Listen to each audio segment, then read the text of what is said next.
The psychology of the machine. Many people ask themselves, what is the teaching of the fourth way about? On encountering the system, it appears to be an ordinary teaching of psychology. Although the fourth way deals with the fundamental questions of what it is to be human, the qualification psychology wouldn't do it any justice. Traditionally speaking, psychology has never existed under its own name. Psychology existed under the name of philosophy. The 19th century philosopher Friedrich Nietzsche wrote many works on morality and how man can overcome his own limitations.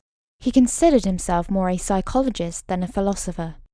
In ancient times, psychology existed in yoga, art, poetry, drama, sculpture, dancing, and even architecture were all means for transmitting psychological knowledge.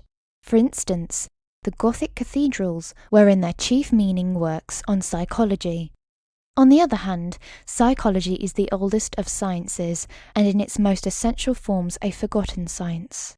Psychology originated from ancient Greek mythology and was also found in forms of symbolical teachings, sometimes connected with religion, astrology, alchemy, magic, occultism, and theosophy. The main difference between psychology and the teachings of the fourth way is that ordinary psychology studies man as they find him or such as they suppose or imagine him to be.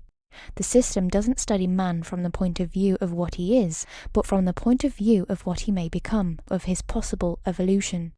When we understand the importance of the study of man from the point of view of his possible evolution, we shall understand that the first answer to the question, what is psychology, should be that psychology is the study of the principles, laws, and facts of man's possible evolution. That leaves us yet with another great question. What is evolution? Of course, everybody is well aware of Darwin's theory of evolution, but at the time Ouspensky lived, that theory was nothing more than just a theory. Science has progressed considerably. The evidence for evolution has become the result of a combination of natural selection and random mutation is by chance overwhelming. That being said, the system of the fourth way has yet another take on the evolution of man. The system teaches us that man cannot evolve mechanically as he is from birth. The fundamental idea is that man as we know him is not a complete being. Nature develops him only up to a certain point, and then leaves him, either to develop further by his own efforts or to live and die such as he was born. Evolution of man is a function of the possibility of the evolution of his consciousness.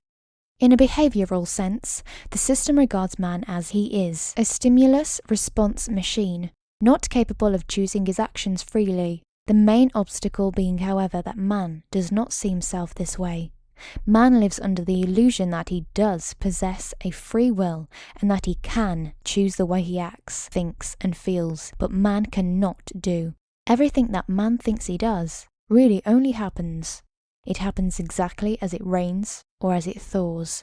So before man can acquiring any new faculties or powers, he has to acknowledge, by virtue of his own observations, that he is indeed a machine and does not possess any of these qualities.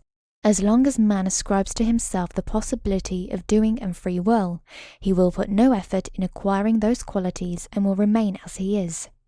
The fourth way teaches us that man is a machine, but that he is a very special kind of machine.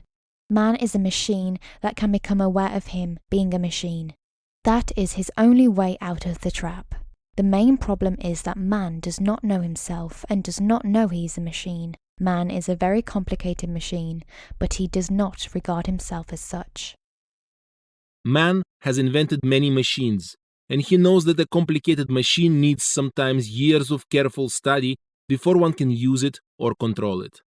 But he does not apply this knowledge to himself, although he himself is a much more complicated machine than any machine he has invented.